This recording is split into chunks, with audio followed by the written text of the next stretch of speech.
नमस्कार, मैं प्रियंका गहलोत, प्रिया कुमार, मुरादाबाद, उत्तर प्रदेश से। लेखन का सफर का इस कार्यक्रम में एक बार फिर हाजिर हैं आप सभी के समक्ष, एक नई पुस्तक और एक नए रचनाकार के साथ। दोस्तों, जैसे कि आप सभी जानते हैं और आपकी तरह मुझे भी इंतज़ार रहता है कि कब एक नई पुस्तक मुझ तक पहुँचे और मैं उसे आप तक पहुँचाऊँ। तो इस बार देर ना करते हुए और इस कार्यक्रम की शुरुआत हम करेंगे एक नई किताब के साथ फ्लोरेंट से ही प्रकाशित एक काव्य संग्रह और एक नई रचनाकार कंचनमाला अमर जी, जिनका काव्य संग्रह मुझे मिला पिछले दिनों इसी रह गुज़र से। बहुत प्यारा शीर्षक है और साथ ही बहुत प्यारी कविताएँ भी हैं, जिनके बारे में हम कंचन जी से भी बातचीत करेंगे। लेकिन जैसा कि आप सभी जानते हैं कि लेखन का सफ़र के कार्यक्रम में हमने एक परिवर्तन किया, जिसके अनुसार हम रचनाकार के साथ-साथ उनके पाठकों से भी जुड़ते हैं। तो दोस्तों, देर ना करते हुए मैं आपको लिए चलती हूँ इसी रह गुज़र के पाठकों की तरफ और उनसे रूबरू होते हैं और जानते हैं, उनके रिव्यू लेते हैं। आज हमारे साथ कार्यक्रम में पाठक रूप में जुड़ रहे हैं नई दिल्ली से अमित भारद्वाज जी, गुड़गांव से एमएस जुनैदी जी, नई दिल्ली से ही अमित अनिल कुमार झा जी और मुजफ्फरपुर से कार्तिक कुमार जी। आप सभी का हार्दिक अभिनंदन करती हूँ और स्वागत करती हूँ लेखन का सफर कार्यक्रम में कि आप सभी ने समय निकाला और आज आप लेखन का सफर का हिस्सा बन रहे हैं। कंचन जी की बात करने से पहले, क्योंकि वो एक शिक्षिका हैं और मूल रूप से मुजफ्फरपुर बिहार की हैं, वर्तमान समय में दिल्ली निवासी हैं। एक विज्ञान की छात्रा होने के साथ साथ साहित्य के प्रति जो उनकी अभिरुचि है और समर्पण है, वो प्रशंसनीय है। तो इस कार्यक्रम को हम शुरू करते हैं और सबसे पहले मैं अमित कुमार भारद्वाज जी की तरफ चलती हूँ और उनसे जानती हूँ कि वो कंचन जी की इस पुस्तक के बारे में, उनके लेखन के बारे में अपने क्या विचार रखते हैं। नमस्कार अमित जी, स्वागत है। नमस्कार आप सभी को। मेरी आवाज़ ठीक से आ रही? हाँ, आवाज़ ठीक से आ रही है? माइक को थोड़ा नज़दीक रख के बोलेंगे तो और साफ आएगी। जैसे कि इस किताब का शीर्षक है इसी रह गुज़र से।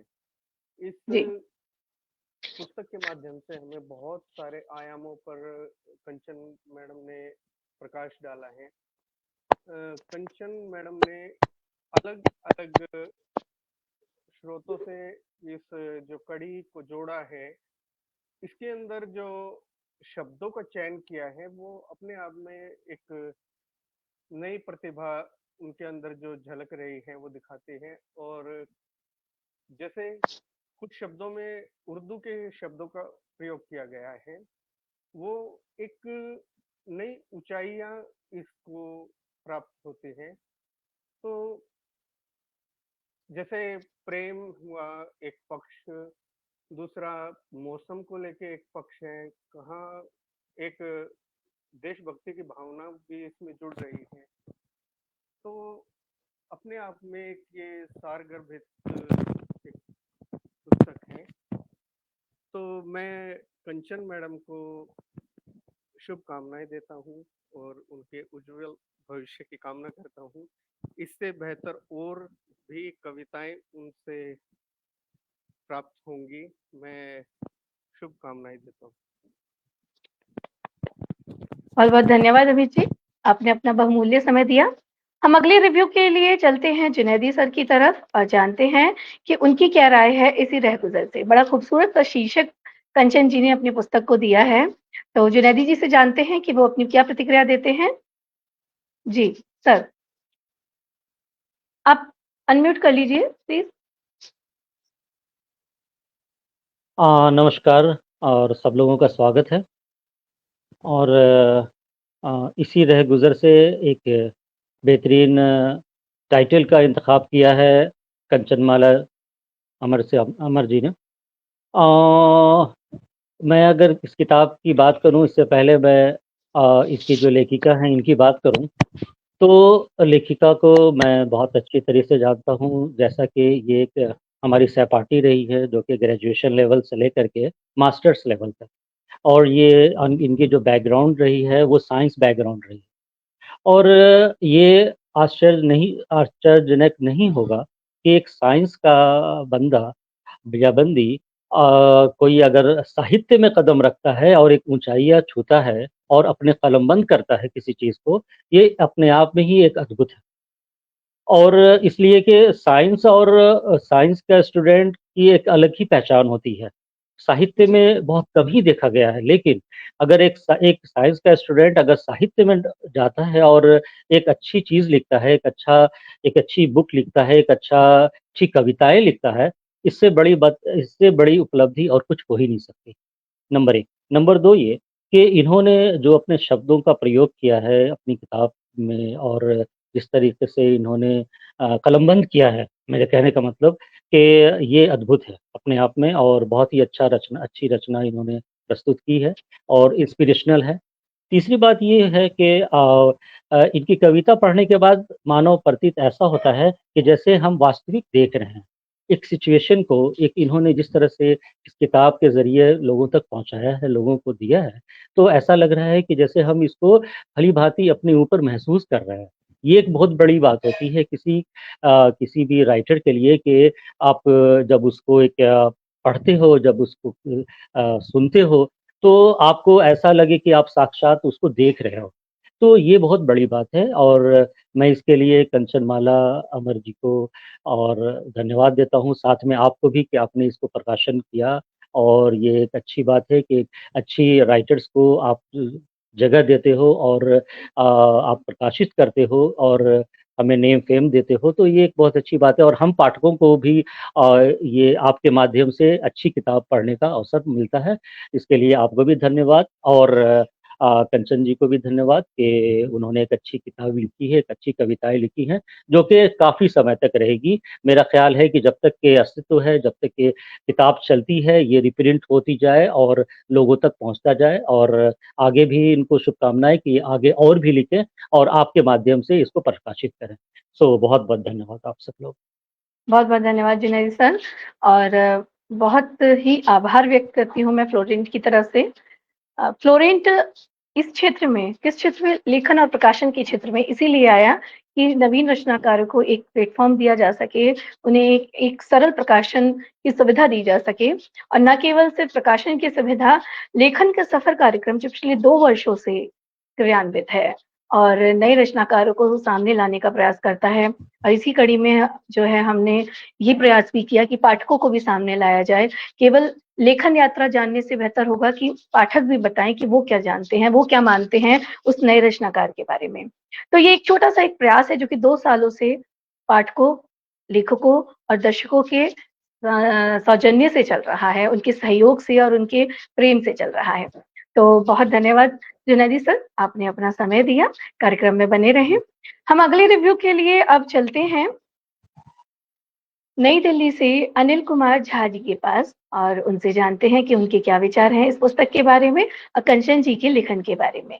जी अनिल जी। नमस्कार। इस किताब को मैंने पढ़ा। इसके बारे में पहले बता दें कंचन जी के बारे में। कंचन मेरी छोटी बहन है और इस बात को हम बताना चाहेंगे। चूँकि हमारे परिवार में ये शुरू से ही बहुत ही टैलेंटेड है, बहुत ही योग्यतावान रही है और इस साइंस में थी और म्यूज़िक में थी। म्यूज़िक में इसका बहुत ही अच्छा सबसे अच्छा समझ इसकी बहुत बढ़िया उन्होंने इस म्यूज़िक से शुरू से किया था। लेकिन अचानक से इसने जब लेखन कार्य शुरू किया तो मुझे बड़ा सुखद आश्चर्य हो रहा था और ये आश्चर्य और ऊपर पहुँच गया जब मैंने इसकी किताब देखी, किताब छप के आई तो मुझे बहुत ज़्यादा खुशी हुई, बहुत अच्छा लगा। और इसकी किताब में इसने जो अपना शब्दों का जो चयन है हिंदी उर्दू मिक्स करके इतना अच्छा भाषा इसने रखा है, बहुत बढ़िया हमें ये किताब हर तरह से लगा है और इसकी सभी कविताएँ मुझे बहुत अच्छी लगी। एक कविता जो ख़ास के मुझे अच्छी लग रही हैं, जो संयम जब घनघोर विपत्ति आए, दुःख के काले बादल छाए, मन में अनुचित भाव समाए, तब संयम को थामे रहना। थामे रखना। तो ये थामे रहना, तो ये मुझे इसी तरह से क्रोध, लोभ, मादकता सब पर यह संयम का अस्त्र है भारी। जीवन की सब विपदाओं में संयम को कहते हैं होशियारी। तो ये बड़ा अच्छा इसका मतलब भाव और इसी तरह से सभी जो कविताएँ इसने लिखी है, बहुत ही अच्छी तरह से और बहुत ही सभी तरह के भाव को लेके तो मुझे इसके लिए बहुत-बहुत इसको मैं शुभकामना देता हूँ। आशीर्वाद है और अच्छा करे और बढ़िया करे और अच्छी से अच्छी कविताएँ लिखे। इसके लिए मुझे बहुत-बहुत आशीर्वाद, धन्यवाद, शुभकामना। बहुत-बहुत धन्यवाद अनिल जी। और बड़ी सुंदर पंक्तियाँ हैं, ये बैक कवर की भी जो है कहना चाहिए एक तरीके से टैगलाइन की तरह है ये रचना आपने जो पढ़ी है, और बहुत प्यारी पंक्तियाँ, इसकी अंतिम पंक्तियाँ भी बहुत प्यारी हैं कि सभी विभूति इस दुनिया के कर्म जो अद्भुत करते हैं, थाम के संयम के दामन को पार हर बाधा करते हैं। यहाँ ये कविता पूर्ण होती है, लेकिन एक कविता जो आपके मन को एकदम घर कर जाए, बैक कवर की कविता भी है, अंदर भी है ये कविता, और इसकी जैसी और भी बहुत सी रचनाएं हैं जो आपको बांधे रखती हैं शुरुआत से लेकर पुस्तक के अंत तक। और जैसा कि जुनैदी सर ने, अनिल जी ने और अमित जी ने अपनी अपनी विचार रखे हैं जो कि मिले जुले हैं, लगभग एक जैसे विचार हैं, और संतुष्ट दिखाई देते हैं पाठक कि हाँ, उन्होंने पुस्तक को पढ़ा और पढ़ने के बाद में जो है वो अपनी राय देते हुए झिझक नहीं रहे। तो मैं आप सभी पाठकों का बहुत धन्यवाद कहती हूँ। शायद हमारे चौथे पाठक कार्तिक कुमार जी अभी जुड़ नहीं पाए हैं टेक्निकल इश्यू की वजह से। वो जब भी जुड़ेंगे तो टेक्निकल टीम से निवेदन करूंगी कि उन्हें जरूर कार्यक्रम के बीच में जोड़ें ताकि हम उनकी प्रतिक्रियाएं भी ले सकें। तो आप सभी पाठकों का धन्यवाद कहते हुए मैं इस कार्यक्रम को अब आगे की ओर ले चलती हूँ, और अब हम मंच पर आमंत्रित करने जा रहे हैं इसी रह गुजर की लेखिका को, और मैं उन्हीं की पंक्तियों के साथ, जो कि मेरी सबसे पसंदीदा पंक्तियां बनी जब मैंने इस पुस्तक को पढ़ा, शीर्षक है कि प्रीत यूं ही रहे सदा। इन पंक्तियों के साथ मैं कंचन जी को मंच पर आमंत्रित कर रही हूँ। आप कहती हैं कि ये प्रीत यूं ही रहे सदा, आंचल में छुपा कर रखूं सदा, न नजर लगी इसको जग की, आबाद रहे ये सदा सदा। आंखों में रख लूं इसे सदा, पलकों से ढक लूं इसे सदा, अनमोल खजाना जीवन का पुलकित करती ये मुझे सदा। जीवन के रंगों में तो सदा एक रंग प्रीत का रहा सदा, जीवन ऊर्जा से ओत-प्रोत संगी बन रहता सदा सदा।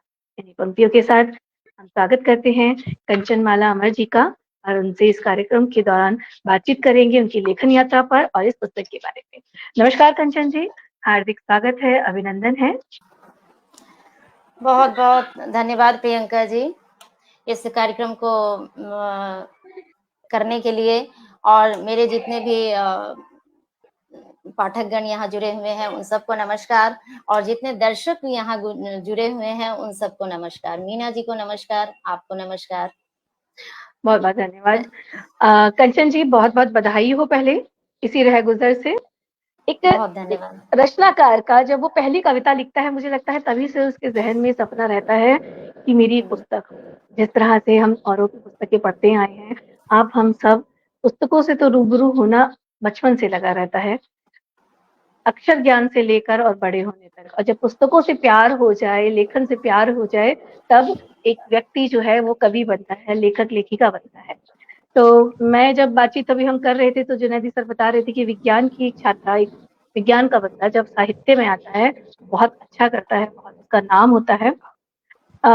एकदम से विचार आता है कि साहित्य और विज्ञान दोनों एक दूसरे के विपरीत लगते हैं, किंतु उसके बाद भी जो है आप साहित्य से जुड़ी हैं, इस बारे में तो हम बातचीत करेंगे। लेकिन मैं चाहूंगी कि एक छोटा सा संक्षिप्त परिचय जो है बेसिक तौर पर, एक औपचारिकता तौर पर आपसे जानना चाहूंगी कि आपका शिक्षा कहाँ से हुई है, परवरिश कहाँ हुई है, और आप साथ में कंचन को अगर परिभाषित करेंगे, आप स्वयं को परिभाषित करेंगे किस तरह से करेंगे। जी कंचन जी, शायद कार्तिक जी जुड़ गए हैं, मैं माफी चाहूंगी यदि कार्तिक जी हमें सुन पा रहे हैं। कार्तिक जी, आप अनम्यूट कर लीजिए यदि आप सुन पा रहे हैं तो। नहीं, कुछ उनका टेक्निकल इश्यू चल रहा है। तो कंचन जी, हम अपने प्रश्न पर वापस आते हैं और कार्यक्रम की रूपरेखा में बने रहते हैं। तो आपका एक छोटा सा परिचय और साथ में ये कि आप स्वयं को परिभाषित करेंगी, किस प्रकार करेंगी। जी कंचन। जैसे आप लोगों को मालूम है, मैं अभी तो फिलहाल दिल्ली में रहती हूँ, पर मूल रूप से मैं मुजफ्फरपुर बिहार की निवासी हूँ, और शादी से पहले मेरे एजुकेशन वहीं हुए। मूल जो मेन एजुकेशन था वो वहाँ हुआ। हालांकि यहाँ भी मैंने कुछ बीएड एमएड वगैरह मैंने इधर ही किया दिल्ली में, मगर जो एमएससी मैंने किया वो मैंने बिहार यूनिवर्सिटी से किया, और ये वही यूनिवर्सिटी है जहाँ से राजेंद्र प्रसाद ने अपनी पढ़ाई पूरी की थी। तो बहुत ही फेमस यूनिवर्सिटी है और बहुत ही पुरानी है। और शहर जो है हमारा मुजफ्फरपुर, अगर आपको मालूम हो तो मुजफ्फरपुर की हवाओं में साहित्य है। वहाँ के लोग आपको, हाँ, जैसे बहुत सारे आपको जानकी वल्लभ शास्त्री और ये जो थे जो चंद्रकांता के जो राइटर हैं, उन्होंने चंद्रकांता की भी रचना मुजफ्फरपुर में ही की थी। तो मुजफ्फरपुर के लोग भी आपको जो मिलेंगे वो बहुत ही भावुक किस्म के होते हैं। तो मैं भी वैसी ही हूँ। तो और कविताएं भावना से जुड़ी होती हैं। जी। तो ये है। और अभी तो मैं फिलहाल शिक्षिका हूँ, जैसा कि आपको मालूम भी होगा, विज्ञान शिक्षिका हूँ। मेरे 2 बच्चे हैं और हस्बैंड जो हैं वो बहुराष्ट्रीय कंपनी में कार्यरत हैं। तो मेरा यही संक्षिप्त परिचय है। और एज अ ह्यूमन बीइंग, इंसान के तौर पर अगर मैं कहूँ तो मैं कह सकती हूँ कि मैं थोड़ी आवश्यकता से अधिक ईमानदार हूँ और इसका मुझे खामियाजा भी उठाना पड़ता है। और साथ ही जो है ये एक है। और स्त्रैण गुणों से भरपूर हूँ, एक घरेलू महिला हूँ। मैं अपने आप को एक जी। घरेलू महिला ही मानती हूँ, पर सीखने की लिप्सा मेरी बहुत ज़्यादा है। वो मुझे आज भी यूँ लगता है जैसे मैं बहुत अभी, शायद मैं घर में सबसे छोटी थी, शायद ये भी एक वजह हो कि मुझे अभी भी लगता है जैसे मैं एक छोटी बच्ची हूँ और मुझे अभी बहुत कुछ करना है। जब मैं मेरी उम्र के लोगों को मैं देखती हूँ, ये कहते हैं कि उम्र हो चली, तो मुझे लगता है ये उम्र क्या हो चली, अभी तो अभी हम बड़े हुए हैं। तो ऐसा मुझे फील होता है और जी, इसलिए सीखने की लिप्सा बहुत है। बस इतना बिल्कुल। है। ये सीखने की ललक बनी रहनी चाहिए और बनी रहे। जिनमें ये ललक होती है वो मरते दम तक कुछ ना कुछ सीखते हैं और सिखा कर भी बहुत कुछ जाते हैं। और कंचन जी, जैसे कि आपने कहा कि मुजफ्फरपुर की धरती जो है वो साहित्य उसमें रचा बसा है। तो यहाँ कहना चाहिए कि हवा, मिट्टी, पानी आपको सब जो है साहित्य के साथ मिला है। तो फिर तो चाहे आप विज्ञान छात्रा रही हो या ना भी रही हो, तो भी साहित्य तो आपके साथ जुड़ना ही था। और मुझे ऐसा लगता है कि भारत भूमि ऐसी है कि जहाँ कण-कण में साहित्य है। वो बात अलग है कि हम उस नज़र से देखते हैं, भाँपते हैं कि नहीं भाँपते हैं। तो आपने जैसे बताया, चलिए आप मुज़फ्फरपुर से पढ़ाई हुई है और जिस विश्वविद्यालय से आपकी पढ़ाई हुई, वहाँ से राजेंद्र जी की भी पढ़ाई हुई, तो साहित्य का जुड़ाव कहीं न कहीं प्रत्यक्ष-अप्रत्यक्ष रूप से आपसे बना रहा। मैं ये जानना चाहूँगी फिर आपने लिखना कब शुरू किया और साथ ही आपके पसंदीदा लेखक कौन है या लेखिका कौन है? जी। लिखने का जो है, मुझे जहाँ तक ध्यान है कि मैं बहुत छोटी थी, मुझे लगता है शायद मैं 9th 10th में थी। तो सबसे पहले जो मैंने लिखा वो मैंने सपने में लिखा। और वो सपने में मैंने एक पूरी कविता लिखी। और जी। मुझे फिर जब मेरी नींद खुली तो मुझे कुछ भी याद नहीं था, मगर उसका एक शब्द मुझे याद था, केवल एक शब्द। तो फिर उस शब्द को पकड़कर मैंने एक पूरी कविता लिखी और मुझे ऐसा लगा जैसे ये वैसी तो बिल्कुल नहीं बन पाई है जैसे मैंने सपने में लिखी थी। सपने उसका में लिखी थी। 10% भी, हाँ, 10% भी नहीं बना, मगर फिर भी जी। मेरी वो, जो जहां तक मुझे याद है, वो मेरी पहली कविता थी। उसके बाद फिर यूं ही छिटपुट थोड़ा बहुत लिखती रही, जो किसी के नजर में भी नहीं था, मतलब किसी को मैं बताती भी नहीं थी इतना। लेकिन बाद में अभी इधर जाकर मैंने 2022 सितंबर से मैंने लिखना शुरू किया बजाबता। जी। आपकी ये सपने वाली बात सुन के आप ही की रचना जो है एक सपना मुझे याद आ गई। पंक्तियां कुछ यूं हैं कि सपनों में आना आके न जाना, आके लबों से गीत वही गाना। कि सपनों में आना आके न जाना, आके लबों से गीत वही गाना, वो गाना जो गाया था पहले मिलन में, आके वही गीत फिर गुनगुनाना। कि सपनों में आना आके न जाना। तो आप ही की पंक्तियां मुझे जो है स्मरण हो पाई। बहुत प्यारा सा एक वाक्य है। लेखन के सफर की बातचीत में जो है सबसे खूबसूरत बात यही रहती है कि मैं जितने भी रचनाकारों से मैं मिलती हूँ, रूबरू होती हूँ और खासकर हमारे पाठक भी इस चीज़ का इंतज़ार करते हैं कि हर रचनाकार स्वयं में अनोखा होता है। उसकी लेखन यात्रा खुद की अपनी होती है, चाहे वो 2 साल पहले हो, कोविड समय से शुरू की हो, या लोग ऐसे भी जुड़े हैं जो 15-15 साल से लिख रहे हैं, 10-10 साल से लिख रहे हैं, लेकिन पुस्तक उनकी अभी प्रकाशित हुई है। अब फ्लोरेंट को बड़ी खुशी होती है, हमारी टीम को बड़ी खुशी होती है जब ऐसे रचनाकार अपना एक सपना लेकर आते हैं कि हम जुड़ें, प्रकाशन के इस माध्यम से हम अपनी रचनाओं को पब्लिश कराएं और एक पुस्तक के रूप में वो पुस्तक जो है लोगों तक पहुंचे। तो पुस्तक सिर्फ कागज से बनी हुई या कुछ अक्षरों से बनी हुई नहीं होती, उसमें बहुत सारे भाव होते हैं, एहसास होते हैं, बहुत सारी आरजुएं होती हैं जिन्हें पढ़ना होता है। और अच्छा पाठक वही होता है, एक अच्छा लेखक जो लोग पाठकों के मन तक पहुंचे और एक अच्छा पाठक जो लेखक के मन को भाप पाए की रचनाओं से।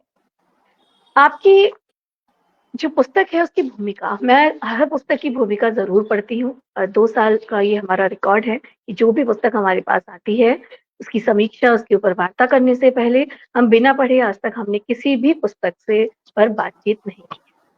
तो इस पुस्तक की भूमिका में आपने जो सुमित्रा नंदन पंत जी की पंक्तियाँ लिखी, वो बहुत प्यारी पंक्तियाँ हैं, मैं उन्हें बिना पढ़े नहीं रह सकती। ये उन्हीं को जो है समर्पित हैं। सुमित्रा नंदन पंत जी की पंक्तियाँ हैं कि वियोगी होगा पहला कवि, आह से निकला होगा गान। वियोगी होगा पहला कवि, आह से निकला होगा गान, निकल कर आँखों से चुपचाप वही होगी कविता अनजान। बड़ी खूबसूरत पंक्तियाँ कंचन जी ने अपनी भूमिका इससे शुरू की है। और आपने बताया कि इसी हवाले से कि जीवन में दुखों के अनेक क्षण आते हैं और मन उन्हें कविताओं के माध्यम से बाहर निकालता है। तो यहाँ मेरा प्रश्न ये है कि दुख और कविताएं एक दूसरे से किस प्रकार संबंधित होते हैं, इसमें आपकी क्या राय है? जी कंचन जी। मुझे लगता है कि दुख के जो भाव होते हैं, ये एक ऐसी मनोदशा होती है जिसमें कि विचारों की आंधियाँ सबसे ज़्यादा चलती है। ऐसी कोई भी मनोदशा नहीं होती जिसमें इतनी ज़्यादा विचारों की आंधियाँ चलती हों। तो दुख के जो क्षण होते हैं, वो भरे होते हैं विचारों से। और सुख को तो हम जी लेते हैं, लेकिन दुख को हम झेलते हैं। और जब हम झेलते हैं तो हमें साथी चाहिए होता है। जब हम किसी चीज़ को झेलते हैं तो हम साथी को तलाश करते हैं। उसी तलाश में लोग कागज और कलम को पकड़ते हैं। तो कागज और कलम जो है वो दुख का साथी हो जाता है जो मुझे लगता है। इसीलिए मेरा ये बहुत ही मानना है। मुझे लगता है किसी के भी जीवन में आप गहरे जाएँगे तो आपको ऐसा महसूस होगा कि जो लिखते हैं उनके जीवन के किसी न किसी हिस्से में दुःख का और दुःख खूबसूरत भी है। मैं ऐसा नहीं मानती कि दुःख हमेशा बुरा है। दुःख बहुत खूबसूरत है। दुःख है तभी तो सुख को हम पहचान पाते हैं और सुख को जी पाते हैं। तो ये है। और दुःख होना भी ज़रूरी है और हम उससे बहुत सीखते हैं। और लेखन में तो दुःख का बहुत इम्पोर्टेंस है, ऐसा मुझे लगता है। जी। दुःख, देखिए कहते हैं कि जब आप गिरते हैं तो अब आप बेहतर चलना शुरुआत करते हैं। छोटा बच्चा भी बिल्कुल। होता है, जब वो गिरता है तो कहीं कभी घुटने छिलते हैं, कभी कोहनियाँ छिलती हैं और उसके लिए सबल होता है कभी माँ की ममता, कुछ ना कुछ प्रेरणा तो ज़रूर होती ही है। तो लेखन में दुःख की भूमिका पर जो आपकी राय रही है, मैं उससे काफ़ी हद तक सहमत भी हूँ। हाँ, वो बात अलग है कि यदि आप दुखों को शब्दों का सहारा देकर बाहर निकाल देते हैं, तो ये एक बहुत अच्छा मनोवैज्ञानिक तरीका भी है, जिसके माध्यम से आप स्वयं को खाली भी करते हैं। और मैंने कहीं पढ़ा भी था, अभी हाल ही में 2-4 दिन पहले मैंने ये पंक्तियाँ कहीं पढ़ी थी कि यदि आप अपनी परेशानियों को स्पष्ट रूप से लिख पाते हैं, तो आप उसी समय लगभग आधी परेशानी 50% अपनी परेशानियों का हल भी पा लेते हैं। तो ये एक बहुत अच्छा तरीका भी है, एक थेरेपी की तरह काम करता है। मैं कंचन जी आपसे इस बात से सहमत भी हूँ। आपने अपनी जो रचनाएँ शुरू की हैं इस पुस्तक में, वो भक्ति रस से शुरू की हैं और बड़ी प्यारी-सी एक 6 पंक्तियों की कविता है मेरे गिरधारी।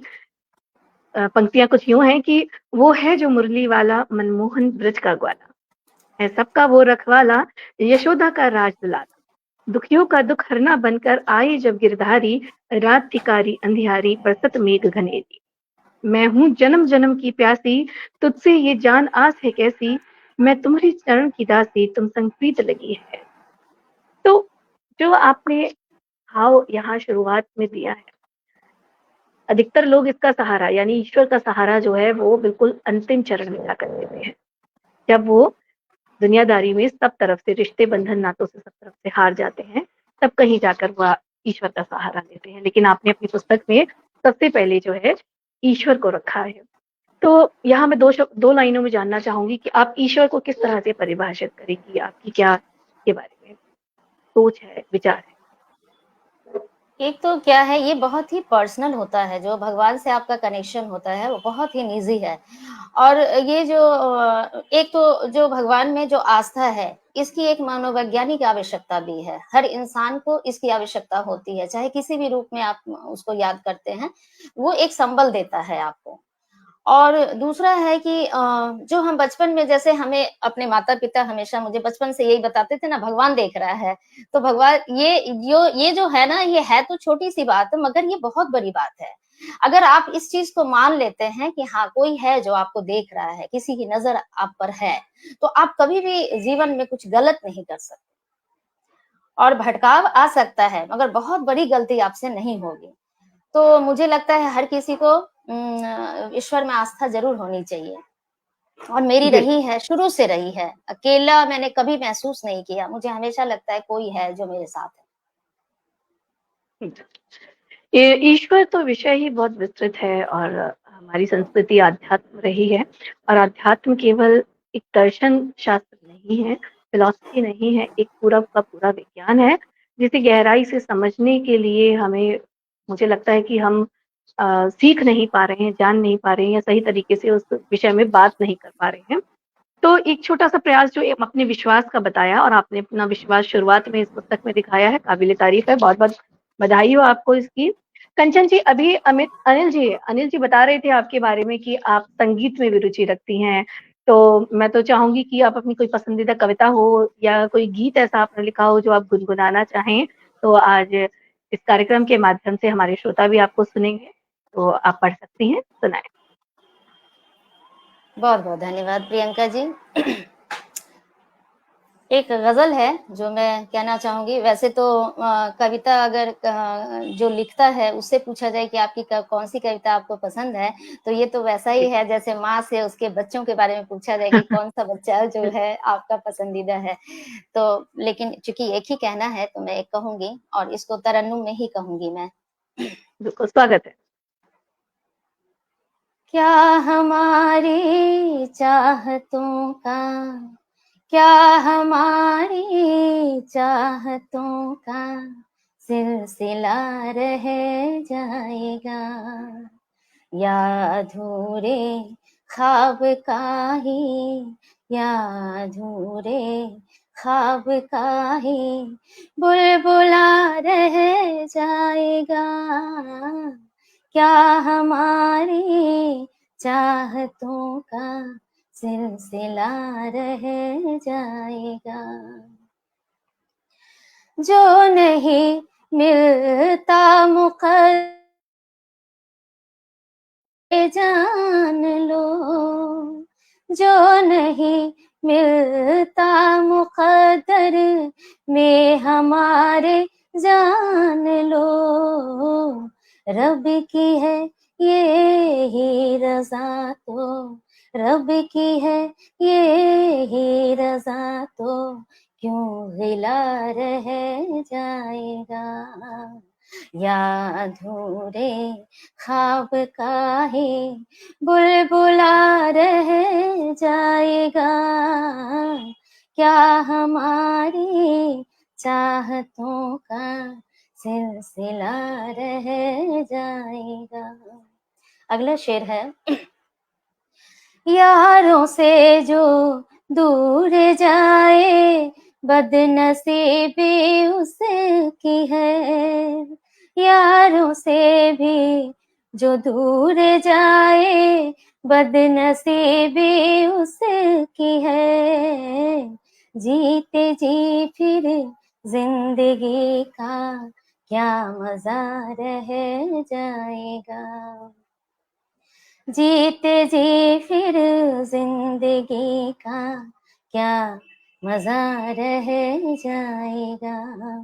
अगला मिसरा है, क्या ही लेकर आए हो और क्या ही लेकर जाओगे, क्या ही लेकर आए हो और क्या ही लेकर जाओगे, सब खजाने जिंदगी के, सब खजाने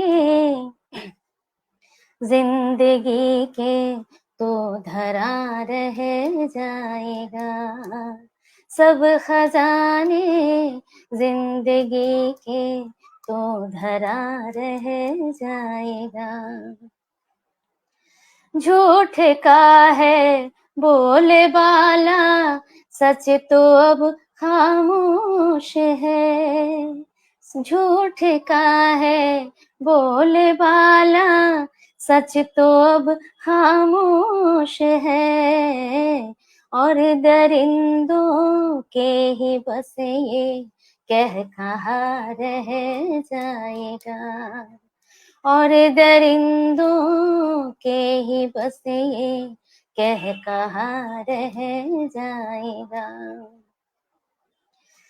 दिल के टुकड़े कर दिए फिर भी ये देखो तो सनम, दिल के टुकड़े कर दिए फिर भी तो देखो तो सनम, दिल ये तेरी खैरियत ही चाहता रह जाएगा, दिल ये तेरी खैरियत ही चाहता रह जाएगा।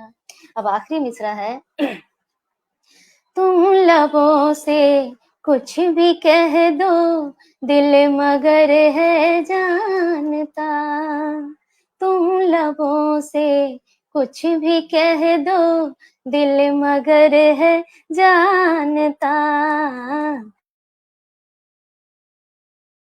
जो की है हजारों बातें जो की अनकहा रह जाएगा, या अधूरे ख्वाब का ही बुलबुला रह जाएगा, क्या हमारी चाहतों का सिलसिला रह जाएगा। बहुत बहुत धन्यवाद। बहुत खूबसूरत कंचन जी, बहुत शानदार। और सच में मैंने आपको पहली बार सुना है गाते हुए, बहुत खूबसूरत आप गा रही हैं। बहुत सारे कमेंट्स आपके लिए आ रहे हैं। नीलम जी लिख रही हैं, वाह क्या खूबसूरत पंक्तियां हैं। और अभी पूर्णिमा जी ने लिखा कि आपने क्या खूबसूरत गला पाया है, बहुत शानदार, बहुत खूबसूरत। बेहद खुशी है आज इस लेखन का सफर का आप हिस्सा बन रही हैं। और ये 4 पंक्तियां आपके नाम करती हूँ, कभी लिखी थी मैंने, जो कि मैंने किसी राइटर की पुस्तक शायद मैं पढ़ रही थी, पंकज चतुर्वेदी जी की मैं पुस्तक पढ़ रही थी, आधा चांद। तो उस पुस्तक को पढ़ते हुए मैं लगातार उस पुस्तक को पढ़ती रही, तो बहुत मन जो है एकदम जुड़ गया। तो मैंने उस पुस्तक को पढ़ते ही 4 पंक्तियां लिखी थी, वो आज आपके लिए मैं पढ़ती हूँ कि पढ़ते पढ़ते अक्सर किताब के पन्ने में मोड़ दिया करती हूँ, पढ़ते पढ़ते अक्सर किताब के पन्ने में मोड़ दिया करती हूँ, जहाँ दिल लग जाता है मेरा वहां खुद को थोड़ा थोड़ा नहीं पूरा छोड़ दिया करती हूँ। तो ये आज आपके नाम। और आपको बताऊं कि ये मैंने आपकी गजल का पन्ना जो है मोड़ के रखा था, जब आपने पढ़ना शुरू की पंक्तियां तो मुझे एकदम याद आया, ये शेर मैंने पढ़े हैं और बड़े शानदार है, बहुत प्यारी गजल आपने गाई। और यदि कोई छोटी सी कविता यदि आप चाहें तो आप वो भी पढ़ सकते हैं, क्योंकि आप बहुत सुंदर गाती हैं। तो मैं इस अवसर को छोड़ना नहीं चाहूंगी कि कुछ पंक्तियां यदि और आप गुनगुनाएं। जी कंचन।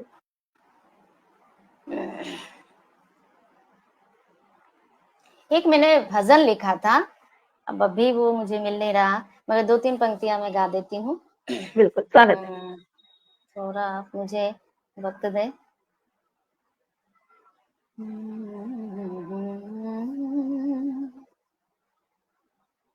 माफ कीजिएगा, थोड़ा सा मैं वक्त ले रही हूँ। जी कोई बात नहीं, जो यदि पंक्तियां याद हो तो आप थोड़ा सा गुनगुनाएं, रिपीट करें। कान्हा के ऊपर है ये। जी। मदन मोहना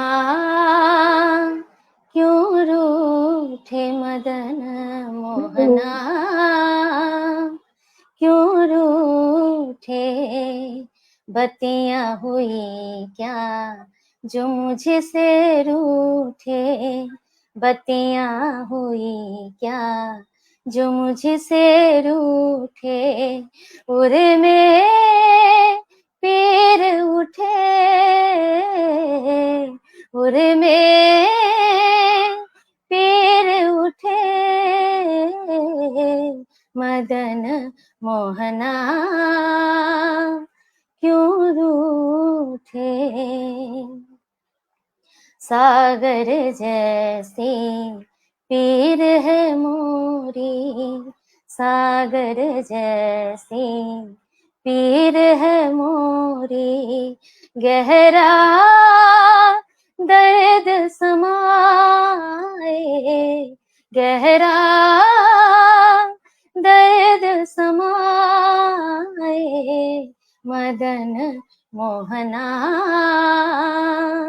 क्यों रूठे,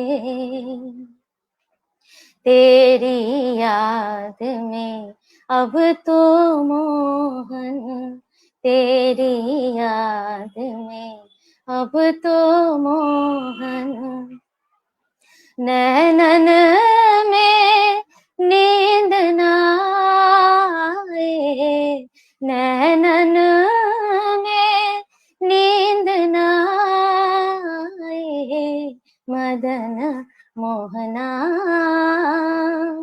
क्यों रूठे, मुकुट मिला तुझे वैभव इतने, मुकुट मिला तुझे वैभव इतने, निधि बन सोना परा, निधि बन सोना परा मदन मोहना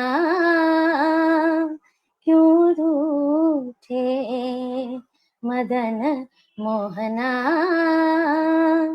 क्यों रूठे। बहुत खूबसूरत आवाज कंचन जी, और एकदम मन में उतरती हुई, न केवल पंक्तियां, न केवल शब्द, न केवल भाव, बल्कि आपकी आवाज भी।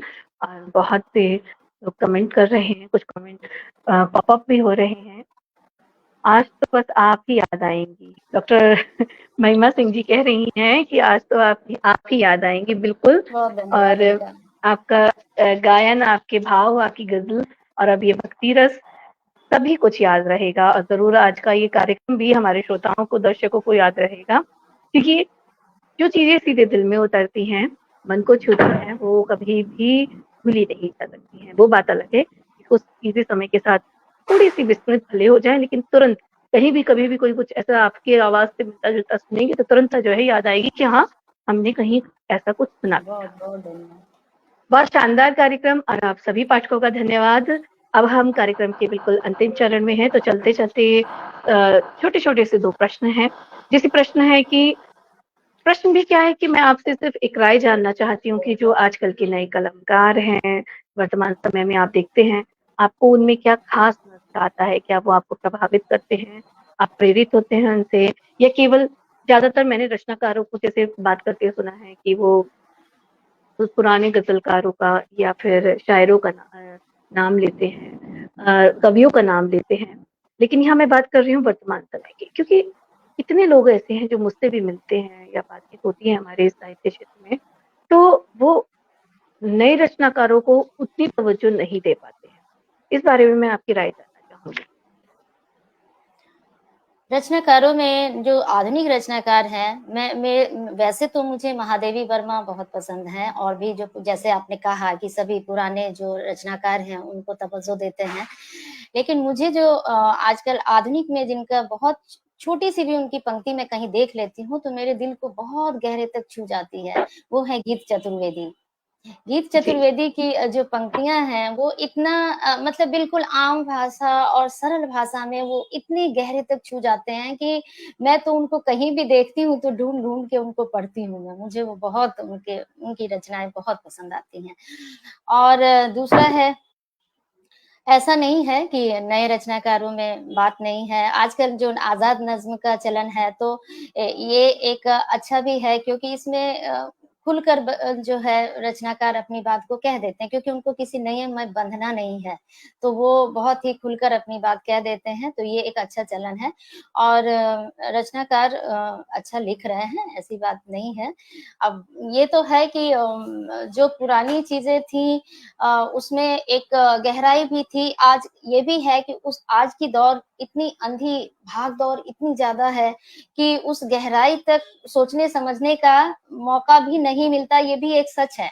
क्योंकि रोज़ी-रोटी की इतनी वो है, मारा-मारी है, उसमें कविताओं की तरफ रुझान होना होते हैं, लेकिन उतनी गहराई से किसी चीज को नहीं कर पाते हैं। तो वो अगर आप कंपेयर करेंगे तो मे भी हो सकता है अभी थोड़ा सा कम लग रहा होगा, लेकिन अच्छे भी अच्छा लिख रहे हैं, ऐसी बात नहीं है, बहुत अच्छा लिखते हैं। जी। प्रकाशन संबंधित जब प्रश्न आते हैं, लेखन का सफर कार्यक्रम का उद्देश्य भी यही रहा है कि हम नए रचनाकारों के साथ बातचीत तो करें ही, उनकी लेखन यात्रा भी, क्योंकि सिर्फ एक उद्देश्य के साथ लेखन का सफर शुरू नहीं हुआ था। और बात जब प्रकाशन की आती है तो यहाँ मैं जरूर जानना चाहूंगी कि हमारे साथ अन्य प्रकाशक के जो रचनाकार होते हैं, जो अदर पब्लिकेशन से पब्लिश हुए होते हैं, वो लोग भी जुड़ते हैं। तो लेकिन आप तो फ्लोरेंट से ही प्रकाशित हुई हैं, तो मैं जरूर जानना चाहूंगी 2 पंक्तियों में कि आपका अनुभव फ्लोरेंट के साथ कैसा रहा और इसी रह-गुज़र को आकार देने में, अपने सपने को प्रकाशित करने में कितनी सफलता मिली और कैसा आपको जो है फ्लोरेंट के साथ काम करके अपना अनुभव? जैसा कि आपने शुरुआत में कहा था कि हर जो कहानीकार है, रचनाकार है, उसके स्वप्न होते हैं कि मेरी एक किताब हो। मैं सच कहूँ तो मेरा ऐसा कोई स्वप्न नहीं था। इस स्वप्न को दिया फ्लोरेंट ने, मैं ऐसा कह सकती हूँ। विश्वनाथ जी ने मुझसे संपर्क किया और उन्होंने कहा कि ऐसा है, और तो मेरे को ऐसा कोई भी नहीं था कि मैं किताब मतलब छपवाऊं या ऐसा कुछ। और लिखती तो थी, स्वांत सुखाई के लिए ही मैं ज्यादातर लिखती हूँ, मुझे अच्छा लगता है तो मैं लिखती हूँ। तो मैं तो ये कहूंगी कि मेरी ये किताब जो आई, इसका 100% जो क्रेडिट है वो फ्लोरेंट को जाता है। और इसके लिए मैं बहुत मीना जी के बहुत आभार हूँ, विश्वनाथ जी की बहुत आभारी हूँ कि उन्होंने मुझसे संपर्क किया और मीना जी ने हर स्तर पर बहुत सहयोग किया। और सबसे अच्छा इसका सर्विस इतना अच्छा है, मैं तो कहूंगी, रेफर करूंगी हर किसी को। मैं लेट हो रही थी, मेरे को ये था कि हाँ पीडीएफ मिला, अब मुझे उसको करेक्शन करना है ये वो, मगर एकदम मेरे करते ही हर चीज बिल्कुल फटाफट, बहुत अच्छी सर्विस है। और बहुत ही मीना जी बहुत मेहनत करती हैं, बहुत लगातार। आपको भी मैं देखती हूँ, सभी जितने जुड़े हुए हैं यहाँ लोग, वो सभी मेहनत बहुत करते हैं और बहुत अच्छा। और सबसे अच्छी बात है, इतना स्मूथ चलता है। जो फ्लोरेंट पब्लिकेशन के काम है वो एकदम स्मूथ चलता है, कविता की तरह ही, बहुत ही रस में और बहुत ही स्मूथ। तो बहुत बहुत धन्यवाद। शुभकामना है आगे के लिए भी। जी, बहुत-बहुत धन्यवाद कंचन जी। और मैं आज आपने ये बात कही है, स्मूथली काम होता है, फटाफट काम होता है। हाँ, इस बात के लिए तो फ्लोरेंट जाना जाता है और रिकॉर्ड है कि हम 25 दिन के अंदर आपकी पुस्तक आप तक पहुँचा देते हैं। तो इस काम के लिए तो फ्लोरेंट जाना ही जाता है। हालाँकि एक उभरता हुआ नाम है, लेकिन जिस तरह से लेखकों के बीच लोकप्रिय हो रहा है और स्नेह भी मिल रहा है फ्लोरेंट को, मैं यहाँ श्रोताओं को बताती चलती हूँ कि फ्लोरेंट को 2 साल हो चुके हैं और मीना जी अपने पूरे कहना चाहिए मन के साथ, ना केवल सिर्फ इसमें ये है कि वित्तीय तौर पर हम इस चीज़ को कर रहे हैं, बल्कि इस तौर पर कर रहे हैं क्योंकि हम स्वयं एक लेखक होने के नाते उन दुविधाओं से जूझे हैं। जाना है हमने कि एक प्रकाशन के ढूँढने के लिए कितने जो है पापड़ बेलने पड़ते हैं, कितनी मुश्किलों का सामना करना पड़ता है और उसके बाद फिर लेखक परेशान हो जाते हैं कि कॉल पर कॉल करके, लेकिन उनसे बातचीत तक नहीं प्रॉपर की जाती है। पुस्तकें प्रकाशित होने में 4 से 6 महीने का समय तक जो है, जो हमारे अनुभव हुआ है, हमने देखा है। और न केवल आपकी तरह ही कोई पहली पुस्तक के रचनाकार हों, हमारे पास वो रचनाकार भी हैं जिनके पहले ही 5-5, 6-6 बुक पब्लिश हो चुकी हैं, वो अदर पब्लिकेशन से हुई हैं, फिर उनके अनुभव फ्लोरेंट के साथ बहुत अच्छे रहे हैं। तो ये तो रिकॉर्ड हम रखते हैं कि 1 महीने के भीतर 25 दिनों के अंदर हम जो है पुस्तक को प्रकाशित कर और मार्केट में लेकर आए। तो ये हमारी कोशिश रहती है। बहुत धन्यवाद संजय जी। जी। फ्लोरेंट का बहुत धन्यवाद कि मुझे ऐसे बुरे अनुभवों से नहीं गुजरना पड़ा और मैं उससे बच गई। जी, बिल्कुल। तो ये समझिए, ये आपने कहा आज, तो आज फ्लोरेंट का जो है उद्देश्य पूरा हुआ। आज पूरी फ्लोरेंट टीम बहुत खुश होगी, सुन रही है बैक स्टेज बैठकर आपको।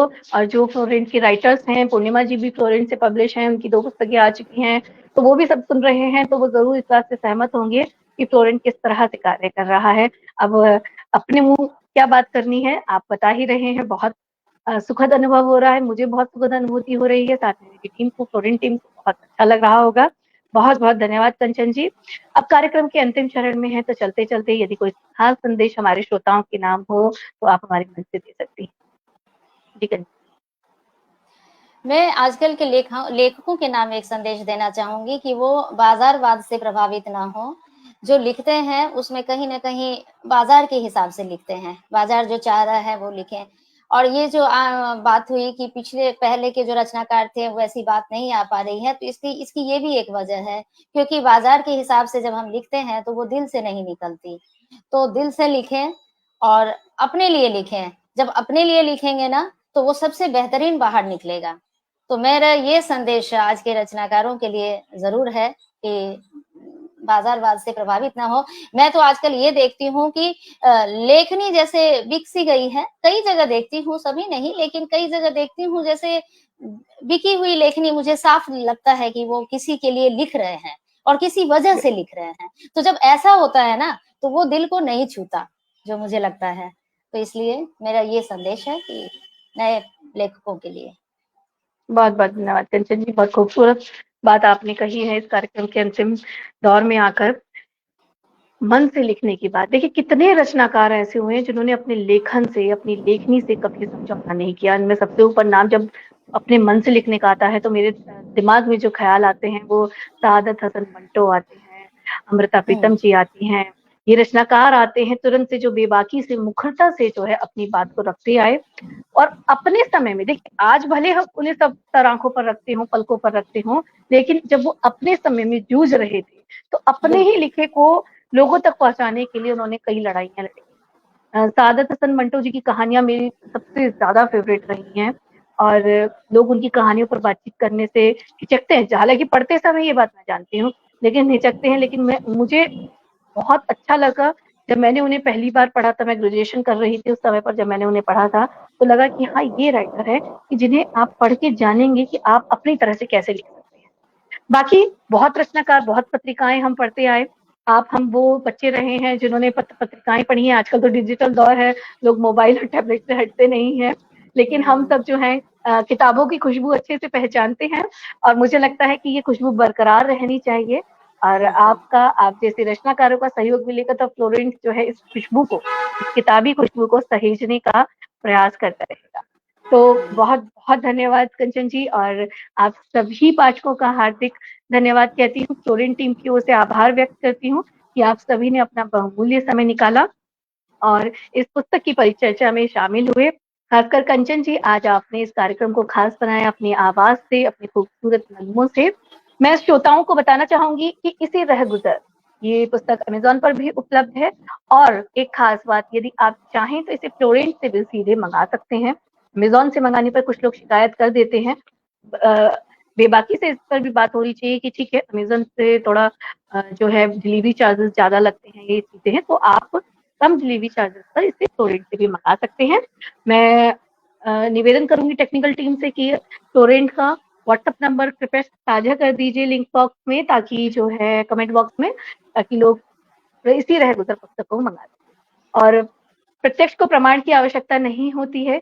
जो रचनाकार आप सुन रहे थे कंचन जी को, और हमारे साथ कुछ लेखक, ज्यादातर लेखक वर्ग हमसे जुड़े हुए हैं जो कि हमारे श्रोता हैं, दर्शक हैं, तो उन्होंने अगर कंचन जी को नहीं सुना, अभी अभी जुड़े हैं, तो इस प्रोग्राम के बाद रिकॉर्डिंग वीडियो को आप जरूर सुने और कुछ दिनों में ये रिकॉर्डिंग यूट्यूब पे भी आ जाएगी, तो आप उसे सुने, आप कंचन जी की आवाज को सुने, उनके नगमों को सुने और फिर इस पुस्तक को जरूर मंगाएं, क्योंकि इसमें उसके जैसे बहुत सारे खूबसूरत नगमे हैं और उन्हें सुने, पढ़ें और चाहे तो अपने मित्रों को भी गिफ्ट कर सकते हैं, क्योंकि मुझे लगता है पुस्तकों से खूबसूरत उपहार कुछ नहीं होता है।